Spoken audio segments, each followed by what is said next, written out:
नमस्कार, मैं दीपक शर्मा और मेरे यूट्यूब मंच पर आपका स्वागत। दोस्तों, क्या उत्तर प्रदेश के अगले विधानसभा चुनाव से पहले अखिलेश यादव चाहते हैं कि केंद्र में मोदी सरकार को निपटा दिया जाए? और क्या इसीलिए उन्होंने आज नीतीश कुमार से कहा कि वो मोदी सरकार का समर्थन वापस ले ले? ध्यान दीजिएगा, नोट करिएगा, पहली बार for the first time Akhilesh Yadav खुले मन से पब्लिकली कह रहे हैं चाचा नीतीश कुमार से, अंकल नीतीश कुमार से कि वक्त आ गया है, अंकल वक्त आ गया है कि अब समाजवादियों को बीजेपी का साथ छोड़ देना चाहिए। क्योंकि बिहार के नीतीश कुमार जी इसी आंदोलन से निकले हैं, उस सरकार से समर्थन वापस ले लें। अब दोस्तों, एक तरफ अखिलेश यादव ने नीतीश कुमार को ये पैगाम दिया, ये संकेत दिया कि भाई हम सब लोग जयप्रकाश नारायण के शिष्य हैं, समाजवादी हैं और हमें बीजेपी का अब साथ नहीं देना चाहिए, इस पर पुनर्विचार करना चाहिए, समर्थन वापस लीजिए। तो एक तरफ नीतीश कुमार को एक मैसेज है और दूसरी तरफ उन्होंने फिर मंच पर कहा, फिर कैमरे पर कहा कि चाहे कुछ हो जाए, कम वोट में वो इंडिया अलायंस छोड़ने नहीं जा रहे हैं, साथ नहीं छोड़ेंगे बल्कि और मजबूत करेंगे। वो चाहे राहुल गांधी हो, चाहे शरद पवार हो, ममता बनर्जी हो, सबको साथ लेके चलेंगे, साथ नहीं छोड़ेंगे। इंडिया गठबंधन रहेगा और साथ लेके चलने का काम हम समाजवादी लोग करेंगे। साथ लेकर के चलने का काम समाजवादी लोग करेंगे। अब दोस्तों, अखिलेश के इस बयान के बाद या ऐलान के बाद पटना में तो जैसे हड़कंप मच गया और उधर दिल्ली में बीजेपी ने कहा कि साहब अखिलेश यादव ने ऐसे ही बोल दिया, नीतीश जाने वाले नहीं हैं। सवाल इस बात का है कि अखिलेश यादव की बात को सीरियसली क्यों लिया जाए? सीरियसली इसलिए लिया जाए कि ये वो अखिलेश नहीं है जिनके 3 या 4 या 5 सांसद हुआ करते थे लोकसभा में। आज की तारीख में अखिलेश यादव नंबर 3 पार्टी है और आप कह सकते हैं कि रीजनल पार्टी में, बाकी पार्टियों में अगर आप कांग्रेस बीजेपी माइनस कर दें तो देश के नंबर 1 नेता हैं। ममता बनर्जी से कहीं आगे, शरद पवार से कहीं आगे, उद्धव ठाकरे से कहीं आगे, नीतीश से कहीं आगे, नायडू से कहीं आगे। नंबर 3 पार्टी देश की तीसरी बड़ी पार्टी है। अगर आप देखें, बीजेपी 240 पर जहां खड़ी है, कांग्रेस 97 पर है, समाजवादी पार्टी 37 क्षेत्रीय दलों में सबसे बड़े। इसलिए मुझे लगता है कि अखिलेश जो कह रहे हैं उसको समझने की ज़रूरत है और अखिलेश यूं ही बात नहीं करते हैं। अब दोस्तों, अखिलेश ने आज जो ये मैसेज दिया है नीतीश कुमार को, जिनसे उनके पारिवारिक संबंध हैं, अच्छे रिश्ते रहे, मुलायम सिंह यादव से अच्छे रिश्ते थे, उनसे भी अच्छे रिश्ते हैं, उसके पीछे 2 कारण हैं, 2 रीज़न्स हैं। एक, नीतीश कुमार काफ़ी दिनों से मोदी से अंदर ही अंदर नाराज़ है, यहाँ तक कि नीतीश कुमार मुख्यमंत्रियों की बैठक में नहीं आए और जिस तरह से, जिस फ्रीक्वेंसी के साथ 4 जून के बाद जब ये सरकार बनी थी मोदी जी की, बैसाखी वाली, जिस फ्रीक्वेंसी में पटना से दिल्ली नीतीश कुमार आ रहे थे, अब महीनों से नहीं आ रहे। तो एक नाराज़गी है, उसके कई कारण हैं, आगे मैं एक्सप्लेन करूँगा। और अखिलेश यादव को लगता है कि एक मौका है, खासकर हरियाणा में हार के बाद, अप्रत्याशित हार के बाद इंडिया अलायंस जो डाउन है तो उसकी मॉरल बूस्टिंग है। दूसरा, नीतीश कुमार जिनको बिहार का चुनाव फेस करना है, टफ चुनाव, तो क्या नीतीश कुमार लालू के साथ जाएं तो बेहतर होगा या बीजेपी के साथ जाएं तो बेहतर होगा? नीतीश असमंजस की स्थिति में, और मुझे लगता है कि एक श्रूड पॉलिटिशियन की तरह, एक समझदार नेता की तरह, सियासतदान की तरह अखिलेश यादव ने जो पासा फेंका है, सही फेंका है। अब दोस्तों, चाचा नीतीश कुमार, अंकल नीतीश कुमार क्या वाकई मोदी से नाराज़ हैं और क्या वो मोदी का दामन छोड़ सकते हैं बिहार चुनाव से पहले? क्या वो ज़्यादा कंफर्टेबल होंगे लालू के साथ? आरजेडी और जेडीयू, अगर इन दोनों में तालमेल होता है तो क्या ज़्यादा सीटें नीतीश कुमार को मिल सकती हैं? और बीजेपी जो कहीं ना कहीं उनके पीछे लगी है, उनकी नाकेबंदी चल रही है, उससे भी मुक्ति मिलेगी नीतीश कुमार को। और नीतीश कुमार एक जो समाजवादी नेता हैं, जयप्रकाश के चेले हैं, अपनी जो ग्रैंड इनिंग है, जो अपनी आखिरी पारी है, उसमें एक बड़ा कद उनका होगा आखिर में, अपनी अंतिम पारी में। तो नीतीश कुमार क्या करेंगे? क्या अखिलेश की टाइमिंग सही है? पेचीदा सवाल है, आगे एक्सपर्ट से मैं आपको और ज़्यादा एक्सप्लेन करूँगा। लेकिन जो मैंने कहा, दूसरा कारण क्या है? क्यों अखिलेश यादव कोशिश कर रहे हैं कि ये जो सरकार है गुजरात लॉबी की, मोदी शाह की, इससे कहीं ना कहीं निजात मिले। आज नहीं, कल नहीं, साल भर बाद, 2 साल बाद, क्यों ऐसा चाह रहे हैं? उसका सबसे बड़ा कारण ये है कि अगर 2027 से पहले, 2027 से पहले अगर ये सरकार मोदी की जाती है, उससे निजात मिलती है, तो एक बड़ा एडवांटेज उत्तर प्रदेश में अखिलेश यादव को होगा। डबल इंजन की सरकार से निजात मिलेगा। और जो जिस तरह से इलेक्शन कंडक्ट हो रहे हैं, जो हरियाणा में हुआ, जो खेल हो रहे हैं पर्दे के पीछे, मशीनों के खेल जो आरोप लग रहे हैं, उससे भी कहीं ना कहीं अखिलेश को एक राहत मिलेगी। तो अखिलेश चाहते हैं कि अगर 2027 से पहले मोदी निपटते हैं तो फिर योगी से तो निपटा जा सकता है। ये उनके जहन में चल रहा है, ऐसा लोग कहते हैं। अखिलेश नहीं, लोग कहते हैं जो उनके करीबी है, वो बताते हैं। और आगे मैं इस पॉइंट को और एक्सप्लेन करूँगा।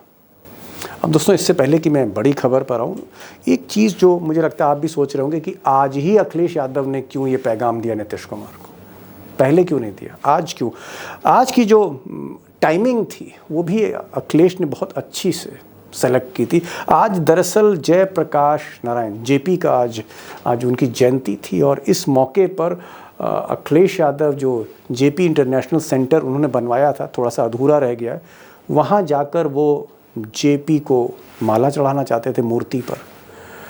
अब जिस तरह से योगी जी खटपट करते रहते हैं, योगी जी ने वहाँ जाने नहीं दिया और चारों तरफ बैरिकेडिंग लगा दी, गिरफ्तारी की धमकी दे दी। और मुझे लगता है कि उस वक्त जब सारे समाजवादी इकट्ठे थे, देश की मीडिया का फोकस था अखिलेश यादव पर, बैरिकेड बना दिए गए थे उनके घर के चारों तरफ। ऐसे में जयप्रकाश नारायण की जयंती, उस पर उनको जो मैसेज देना था समाजवादी नेता नीतीश कुमार को, आज का दिन सही था।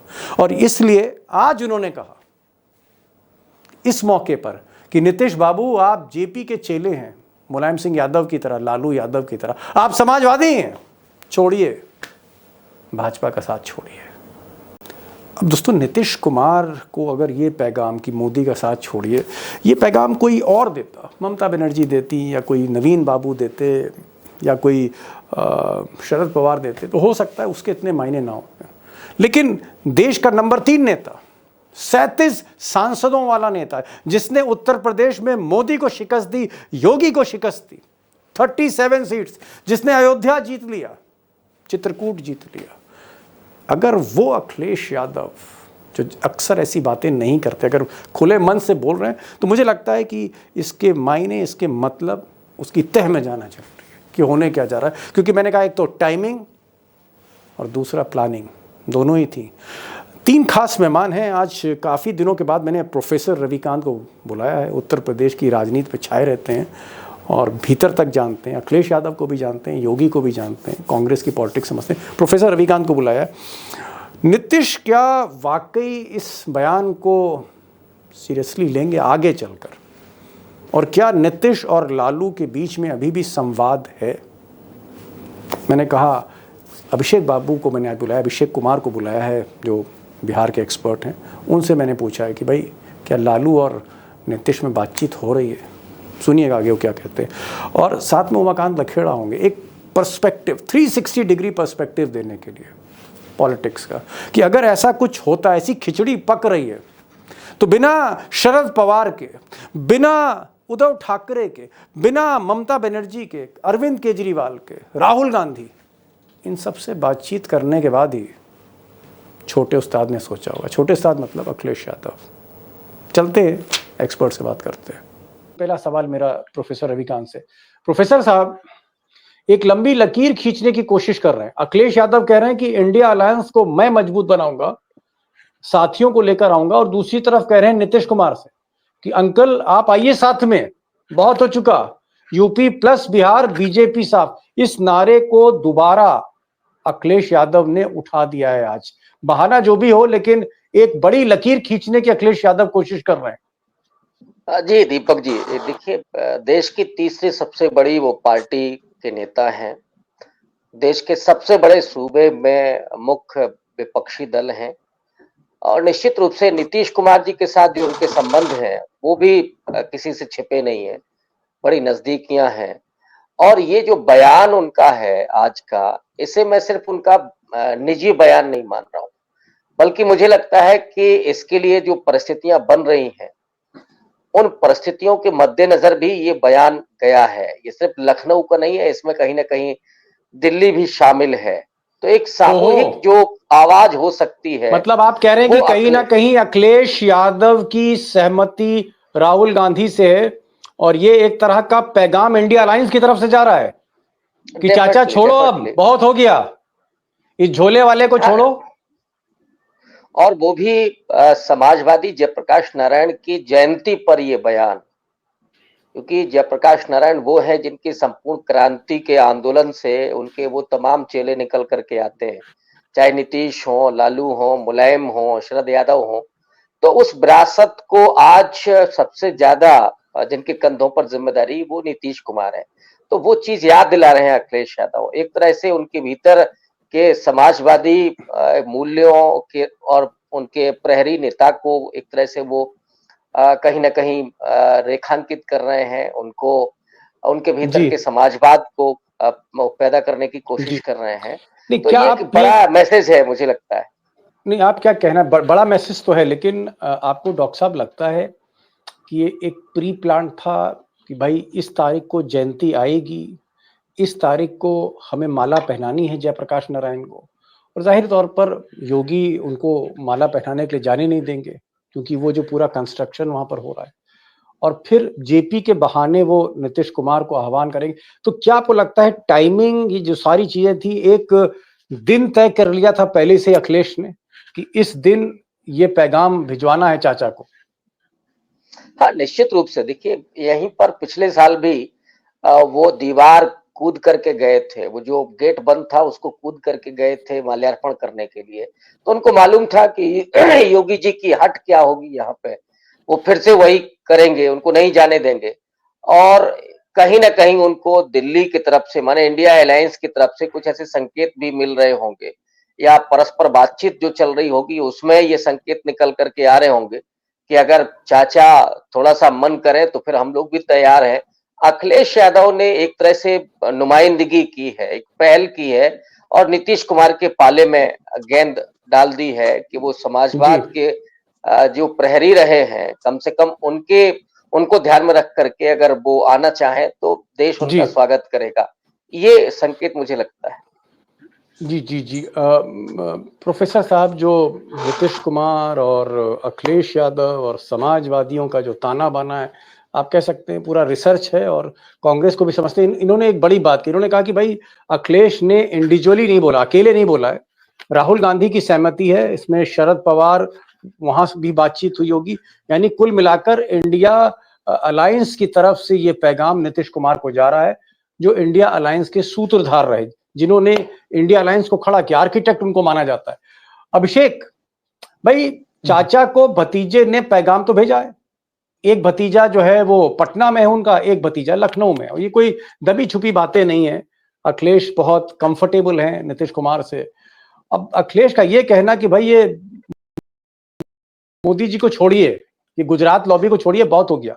मैं आपसे जानना चाह रहा हूं कि क्या बिहार का चुनाव आते आते आते क्या अखिलेश की इस बात पर नीतीश कुमार कुछ मानेंगे, ध्यान देंगे?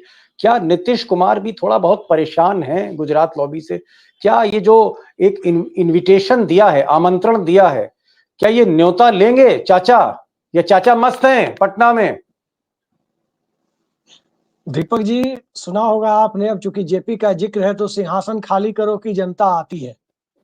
अब तो अखिलेश के बयान को देखकर ऐसा लगता है कि अखिलेश जी ने कह दिया है कि सिंहासन खाली करो कि जनता दल यूनाइटेड आती है।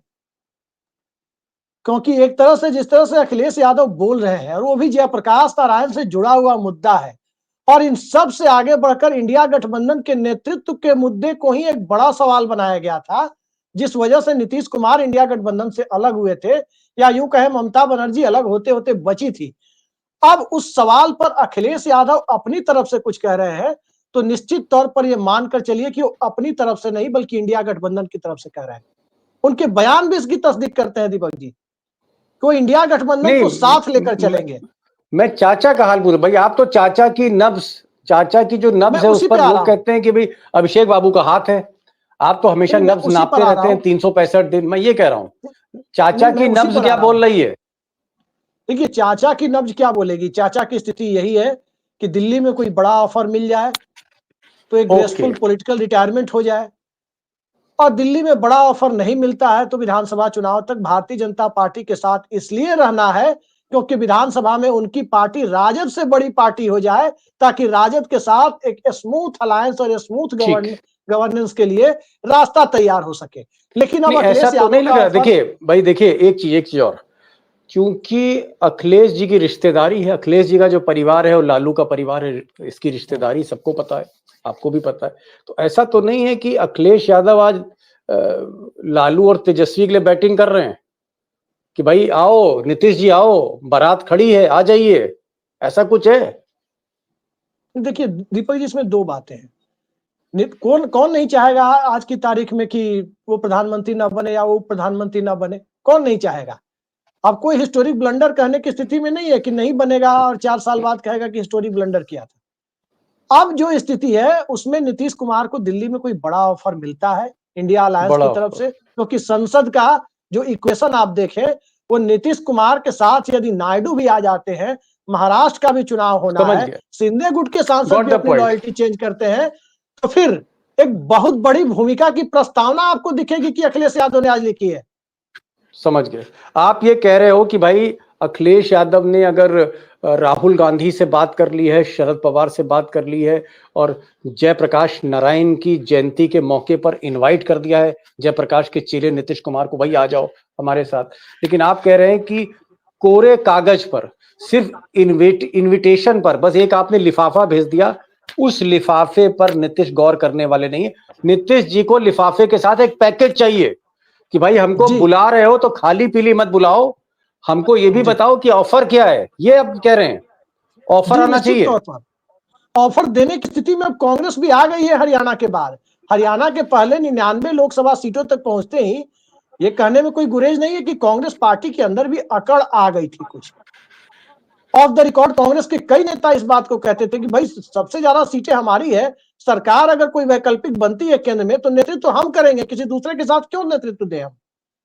अब समझ हरियाणा गए। के बाद चूंकि मैनिपुलेशन का अंदेशा भी कांग्रेस के लोगों को है कि इलेक्टोरल मैंडेट को कहीं ना कहीं प्रभावित किया गया है, उसके बाद वो आ गए कि नहीं, आज की तारीख में प्राथमिकताएं मोदी सरकार को हटाना है, वैकल्पिक सरकार बनाना है, ना कि ये है कि कांग्रेस की जी, सरकार बनाना है। और ये समझ गए, आदर्श स्थिति आज खुलकर सामने दिखाई दे रही है। समझ गया, समझ गया। ये कह रहे हैं अभिषेक कह रहे हैं कि साहब अगर हरियाणा कांग्रेस जीत गई होती तो हो सकता है अखिलेश का फोन ही ना उठाते, लेकिन क्योंकि हरियाणा हाथ से निकल गया है तो कांग्रेस भी अब जमीन पर है। हालांकि राहुल गांधी जमीन पर रहते, लेकिन हरियाणा की हार के बाद राहुल गांधी की जो टीम है वो भी अब जमीन पर आ गई। तो इस टाइमिंग को अखिलेश यादव ने चुना है।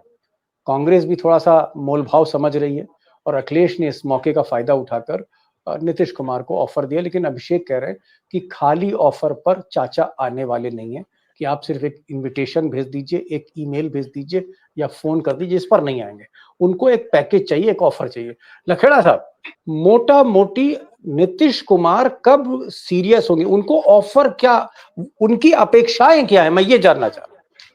देखिए उनको फॉरगेट सिरमौर जो उनको जो मैंने अखिलेश ने कहा हाँ या अखिलेश ने राहुल के कहने पर कहा, मैं उस पर नहीं जा रहा हूं। नीतीश कुमार की आज की स्थिति में क्या वो मोदी से सेटिस्फाई हैं? अगर सेटिस्फाई हैं तो सवाल खत्म, इस सवाल को यहीं खत्म कर देते हैं। अगर सेटिस्फाई नहीं है, जैसा कि लगता है मैं समझ मुख्यमंत्रियों गया। की बैठक में नीतीश कुमार नहीं आए, नीतीश कुमार ने कई मीटिंग्स अमित शाह के साथ नहीं करी, नीतीश कुमार बहुत से फंक्शंस में जिस तरह से उनके तेवर दिख रहे हैं या जिस तरह के लोग बीजेपी के करीब है उन्हीं के पार्टी को, उनको घास नहीं डाल रहे।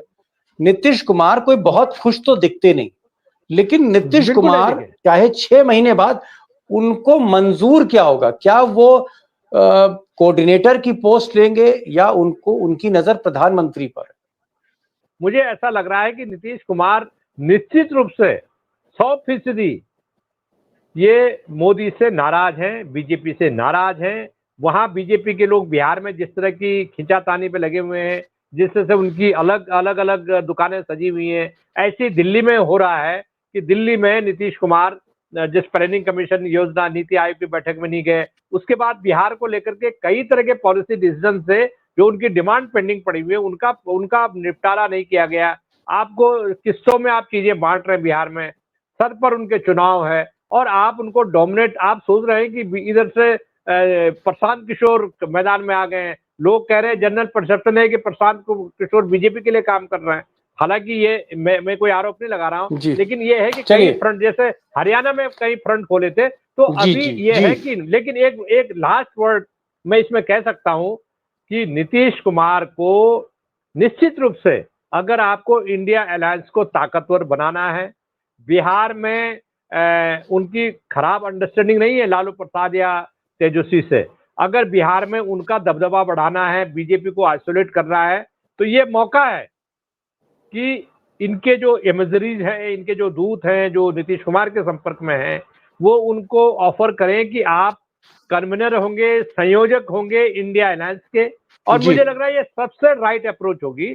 उसके बाद ओके। चीजें पलटेंगी, बदलेंगी, और जो उसका असर उत्तर प्रदेश में भी पड़ेगा, उसका झारखंड जी। चुनाव में भी असर पड़ेगा, दिल्ली में भी असर पड़ेगा, और इंडिया अलायंस को नए सिरे से ताकतवर और वाइबल बनाने की दिशा में आगे बढ़ेगा। जी। दूसरा, एक लाइन और है कि मोदी सरकार से, जाहिर सी बात है कि ऐसी कल्पना हम करें, हाइपोथेटिकल है ये अभी, लेकिन अगर नीतीश कुमार मोदी सरकार से समर्थन वापस लेते हैं तो उनके 12 एमपी है, सीधा जो जिसको कहते हैं ना, तलवार की धार पर मोदी सरकार पहुंच जाएगी, और उसके बाद मोदी सरकार के लिए एक एक कदम बढ़ाना, एक एक रात जी। काटना, एक एक घंटा काटना मुश्किल हो जाएगा। समझ गया। आप ये कह रहे हैं कि भाई ये तो बात सही है कि नीतीश कुमार नरेंद्र मोदी से बहुत खुश नहीं है।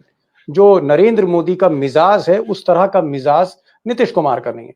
तो Nitish Kumar is not happy, all is not well. लेकिन लखेड़ा साहब ने कहा कि साहब ऐसी जल्दी में भी नीतीश कुमार नहीं है, सोच समझ के फैसला लेंगे। उनकी पहली प्रायोरिटी बिहार का चुनाव है, और बिहार के चुनाव में वो पहले भिड़ेंगे। लालू उनके लिए इंपॉर्टेंट हो सकते हैं, लेकिन इंडिया अलायंस फिलहाल हो सकता है उतनी इंपॉर्टेंस ना हो। लेकिन हाँ, एक स्टेज पर जाके अगर बड़ा ऑफर मिला तो नीतीश विचार कर सकते। अब मैं आ रहा हूँ प्रोफेसर साहब के पास। प्रोफेसर साहब, आप तो लखनऊ में बैठे हैं और उत्तर प्रदेश की सियासत देख रहे हैं। ये जो बार बार मैं अखिलेश को देख रहा हूँ, अखिलेश पहले इंडिया अलायंस से नाराज हो जाते थे, उनको हरियाणा में टिकट नहीं दिया। दीपेंद्र हुड्डा जैसे एक युवा कांग्रेस नेता ने कह दिया कि नहीं साहब, अखिलेश यादव का तो वहां कोई वोट ही नहीं है हरियाणा में, इनको सीट देने से क्या फायदा। लेकिन अखिलेश नाराज नहीं हुए, उन्होंने कई बार क्लैरिफाई किया कि मैं इंडिया अलायंस को और मजबूत बनाऊंगा। उन्होंने कहा कि उपचुनाव में भी हमारे दरवाजे खुले हुए हैं कांग्रेस के लिए। लगातार अखिलेश यादव इंडिया अलायंस को लेकर काफी फ्लेक्सिबल हो रहे हैं, काफी लचीले हो रहे हैं, और आज तो उन्होंने ऑफर भी दे दिया नीतीश कुमार को कि भाई आप छोड़िए, आइए हमारे साथ। आपको क्या लगता है कि अखिलेश के जहन में 2027 है, और वो चाहते हैं 2027 को जब उत्तर प्रदेश का चुनाव होगा विधानसभा, उससे पहले ही अगर मोदी को गिरा लिया जाए, उससे पहले ही अगर ये सरकार 1.5-2 साल में कमजोर कर दी जाए, तो अखिलेश के लिए चुनाव लड़ने का रास्ता आसान हो सकता है। वरना ये डबल इंजन की सरकार में लड़ना और फिर ईवीएम को लेकर रोना और फिर मैनिपुलेशन की बात करना, जैसे जीता हुआ इलेक्शन हरियाणा का निकल गया इंडिया अलायंस के हाथ से, उनको लगता है कि भैया ऐसी नौबत ना आए। तो क्या आपको लगता है कि अखिलेश यादव चाहते हैं कि ये जो मोदी सरकार है इसको 1-1.5 साल में निपटा दिया जाए, और इस वजह से उन्होंने पहल करी? क्या मोदी सरकार अगर गिर जाती है, मध्यवर्ती चुनाव हो जाता है 2 साल में, 2 महीने की बात नहीं कर रहा हूं, आने वाले 1.5-2 साल, 2025, 2026, क्या ये सूट करेगा अखिलेश यादव को? Does it suits? क्या उनको सूट करता है अखिलेश को? नहीं, निश्चित रूप से देखिए, अखिलेश यादव ने जो अभी प्रतिक्रियाएं दी हैं हरियाणा के चुनाव के समय और भी, वो इस बात को दिखाता है कि अखिलेश यादव एक लंबी पारी खेलने के मूड में है, बड़ी लकीर खींच रहे हैं, और उनकी कोशिश है कि इंडिया अलायंस मजबूत रहे, कोई गलतफहमी ना पैदा हो, और जैसे इंडिया अलायंस का कोई कन्वीनर करता है उस तरह की भूमिका में अखिलेश यादव दिखाई पड़ रहे हैं। और आज जो उनका ऑफर है, अगर मैं ये कहूं कि इंडिया अलायंस के कन्वीनर का ऑफर है एक साधारण शब्दों में, तो वो कुछ अनुचित नहीं होगा। तो अखिलेश यादव एक बड़ी भूमिका में निश्चित रूप से अपने आप को देख रहे हैं और 2027 के इलेक्शन में वो किसी भी कीमत पर योगी सरकार को हटाना चाहते हैं। उत्तर प्रदेश की स्थितियां उनके अनुकूल भी हैं, लेकिन जो हरियाणा में उन्होंने देखा या उसके पहले मध्य प्रदेश में देखा, ये जरूर थोड़ा आशंकित उनको करता होगा। तो कोशिश उनकी होगी कि बेहतर हो अगर जो मोदी सरकार है वो चली जाए, उसकी जगह पर इंडिया अलायंस की सरकार आए और उसमें अगर समाजवादियों का बोलबाला हो जाए तो उनके लिए मुफीद होगा। तो अच्छा, एक चीज बताइए, बड़ी आप तो अखिलेश यादव को बड़ी अच्छी तरह से जानते हैं। मैं एक पर्सनल क्वेश्चन कर रहा हूँ और आप बड़े अच्छे ऑब्जर्वर भी हैं, बड़ी पैनी निगाह है आपकी। क्या अखिलेश यादव का जो मिजाज है वो लचीला है? क्या दिल बड़ा है? दिल बड़ा इस आदमी का, इस लड़के का, इस यूथ का, अखिलेश यादव का? Heart is big? अखिलेश छोटा यादव दिल है? पर्सनली नहीं, अखिलेश यादव पर्सनली बहुत अच्छे इंसान है, बहुत अच्छे इंसान है और दिल भी काफी बड़ा है। वो बात अलग है कि जो उनकी नवरत्न मंडली है वो कई बार उनको गुमराह करती है और मैं देखता हूं कि राहुल गांधी और अखिलेश यादव, इन दोनों लोगों की खूबी यही है कि ये बेहतर इंसान, बहुत अच्छे इंसान है। लेकिन अखिलेश यादव में कुछ परिवर्तन हुआ है। अब मैं देख रहा हूं कि वो नवरत्न मंडली उस तरह से कामयाब नहीं हो रही है, वो और बड़ी भूमिका और बड़ी लकीर खींचने की कोशिश कर रहे हैं। तो निश्चित रूप से वो बड़ा दिल दिखा रहे हैं, जो वो बड़ी भूमिका मुझे दिखाई पड़ती है कि बड़ी भूमिका की तरफ बढ़ रहे हैं। नहीं, सही कह रहे हैं, आपने बड़ी बात कही। प्रोफेसर साहब ने कहा कि भाई दिल राहुल गांधी का भी बड़ा है, दिल अखिलेश यादव का भी बड़ा है, बड़े दिल वाले हैं। दिक्कत इन दोनों के साथ ये है, राजकुमारों के साथ ये है, लड़कों के साथ, कि इनके साथ के जो लोग हैं वो बड़े नहीं, वो दिल को मैच नहीं करते। The people around them they are not large hearted, वो बड़े नहीं, दे आर नॉट बिग। खैर एनीवेज, ये पर्सनल मामला है। मैं तो अब अभिषेक के पास आ रहा हूँ। अभिषेक भाई, भतीजे ने चाचा को पैगाम दिया कि चाचा आइए आप हमारे साथ। उधर से दूसरा भतीजा तेजस्वी भी कह रहा है कि भाई चाचा ही सब कुछ है, चाचा को प्रणाम है। मैं एक चीज पूछ रहा हूँ, अखिलेश न्योता दें ना दें उसके कोई मतलब नहीं है तब तक जब तक लालू और नीतीश में ट्यूनिंग ना हो, जब तक तेजस्वी और नीतीश में ट्यूनिंग ना हो। अगर भाई यही दो, भाई मैरिज तो आरजेडी और जेडीयू के बीच में होनी ना साहब, तो क्या ये जो दोनों लोग हैं, कैंप लालू यादव और कैंप नीतीश कुमार और लालू में क्या पहली जैसी अंडरस्टैंडिंग बनी हुई है? क्या ये लोग कंप्रोमाइज करके एक साथ फिर से आ सकते हैं या फिर रास्ते बंद हो चुके हैं? There is a full stop या फिर दरवाजे खुले हैं? दीपक जी, लालू यादव और नीतीश कुमार में संबंध कभी भी खराब नहीं हुए। पहली बात, यह सिर्फ महत्वाकांक्षाओं की टकराहट थी कि बेटे को जल्द से जल्द मुख्यमंत्री पद पर आसीन देखना। लेकिन जब नीतीश कुमार के लिए दिल्ली में बड़ी कुर्सी का रास्ता खुल जाएगा तो लालू यादव की महत्वाकांक्षा भी पूरी हो जाएगी, बेटे को पटना में एस्टेब्लिश करने की, बेटे को सीएम के पद पर देखने की। तो ये एक मैरिज ऑफ कन्वेनियंस भी आप कह सकते हैं कि नीतीश कुमार का पॉलिटिकल एलिवेशन, राजनीतिक रूप से उनकी पदोन्नति, ये लालू यादव के हित में भी है। तो लालू यादव इसमें बाधा बन के अब खड़े होंगे ऐसा तो मुझे नहीं लगता। हाँ, एक बात जरूर है कि कांग्रेस पार्टी, जिसका स्टैंड काफी बदला हुआ था, खास करके आपको पिछले साल सितंबर अक्टूबर से देखें तो वो कांग्रेस पार्टी हरियाणा के नतीजों के बाद चौकन्नी हो गई। और जब कांग्रेस पार्टी चौकन्नी हो गई है, कई सारे राज्य उसके साथ हैं, कई सारे राज्यों में चुनाव होने हैं, तो फर्स्ट प्रायोरिटी हमें लगता है कि यही है कि राज्यों के चुनाव के पहले, देखिए महाराष्ट्र के चुनाव के पहले तो कुछ हो नहीं सकता, लेकिन राज्यों के चुनाव के पहले जितने ज्यादा राज्य चुनाव बचे हुए हैं उनके पहले केंद्र में वैकल्पिक सत्ता का इंतजाम हो जाए। और ये कोशिश करने से कांग्रेस भी अब बाज नहीं आएगी। राहुल गांधी को पता है कि हम वहां तक पहुंच चुके हैं जहां से सत्ता अगला लोकसभा चुनाव हो तो कभी भी आ सकती है, लेकिन पहले अगला लोकसभा चुनाव भी जल्दी कराने की सूरत तो बने। एक स्टॉप गैप अरेंजमेंट तो केंद्र में हो, 6 महीने 1 साल की सरकार की। समझ गया कि नीतीश कुमार का एक मेगा रिटायरिंग प्लान हो कि जब अलविदा कहें तो फिर वो कम से कम प्राइम मिनिस्टर या डिप्टी प्राइम मिनिस्टर हो। अगर बड़ा ऑफर मिलता है, आज नहीं कल नहीं, जैसा लखेड़ा साहब कह रहे हैं कि भाई समय लगता है, ऐसा नहीं है कि अखिलेश ने कहा और वहां चट मंगनी पट गया होगा। इट विल टेक टाइम, समय भी देखा जाएगा, माहौल भी देखा जाएगा, महाराष्ट्र और झारखंड के चुनाव इनका भी इंतजार होगा, उसके बाद होगा। अभी तो अखिलेश ने एक शुरुआत करी है, अभी तो एक शुरुआत है। लखेड़ा साहब, एक चीज तो आपको माननी पड़ेगी कि भाई अखिलेश यादव अगर देखा जाए तो किंग तो विपक्ष में वही आदमी है।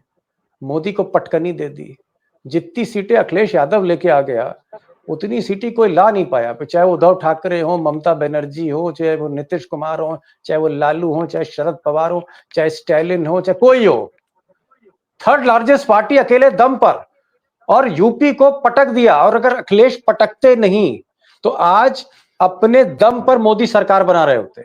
अगर मोदी अपने दम पर सरकार नहीं बना पाए, the main reason was Akhilesh Yadav.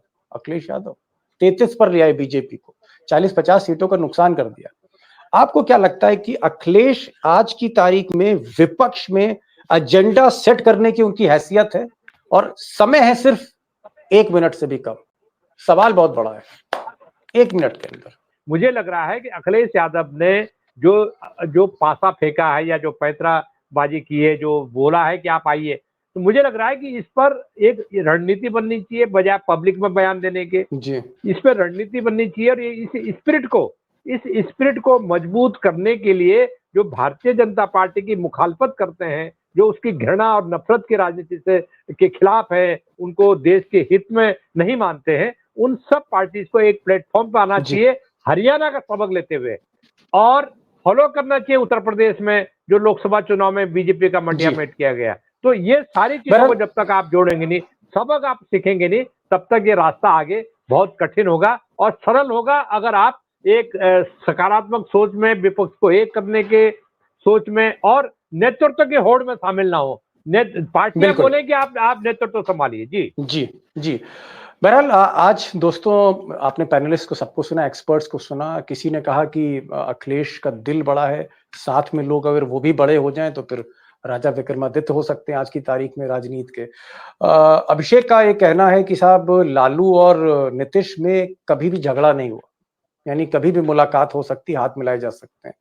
और लखेड़ा साहब सबसे ज्यादा तजुर्बा है साहब, यूं ही तजुर्बा नहीं है इनको, 35 साल हो गए पार्लियामेंट कवर करते करते। इनका कहना है कि साहब अगर वाकई अखिलेश की बात में दम है तो इसको सीरियसली पर्दे के पीछे बातचीत शुरू करिए, है ना, मंच पे मत बोलिए, इसको अब आप इम्प्लीमेंट करिए, ये कहना चाह रहे हैं। और मैं यहाँ पर एक चीज ये जरूर कहूंगा कि अखिलेश क्या आज की तारीख में एक बड़ी भूमिका निभा सकते हैं, कोऑर्डिनेटर की भूमिका निभा सकते हैं शरद पवार के गैर मौजूदगी में, सीताराम की गैर मौजूदगी में, क्योंकि शरद पवार महाराष्ट्र के इस चुनाव के बाद हो सकता है जो उनका स्वास्थ्य है, उनकी जो उम्र है, कहीं ना कहीं उनको भी रिटायर होना है राजनीति से। तो अखिलेश यादव क्या एक पोजीशन, एक कोऑर्डिनेटर बन सकते हैं, क्योंकि विनम्र है, सबसे बातचीत करते हैं, मौज भी करते हैं, एक ये देखना होगा। दूसरी चीज, अखिलेश यादव ने आज बड़ी रिस्पॉन्सिबिलिटी लेते हुए जिस तरह से इंडिया अलायंस डिमोरलाइज थी, एक जीते हुए हरियाणा को हारने के बाद उन्होंने आज एक नई लकीर खींची है, हौसला बढ़ाने की कोशिश की है, सीधे सीधे कह दिया है कि चाचा छोड़ो मोदी का साथ, हमारे साथ आओ, यानी वैकल्पिक सरकार बनाने की उन्होंने एक बात की, एक संकेत दी। लखेड़ा साहब आप आए और आज काफी दिनों के बाद प्रोफेसर रविकांत साहब आए। एक्चुअली रविकांत साहब हम लोग हरियाणा में थोड़ा बिजी थे, इस वजह से हम लोग यूपी नहीं आ रहे थे। आज हमने सोचा आज अखिलेश का न्योता चाचा को गया तो मैंने कहा आज आपको भी न्योता देता हूं मैं, और आप आए। अभिषेक आपका बहुत बहुत शुक्रिया, आपने समय निकाला। Thank you so much. Thank you mister Lakhera, thank you mister Ravikant ji, and thank you Abhishek for joining this programme. Thank you so much.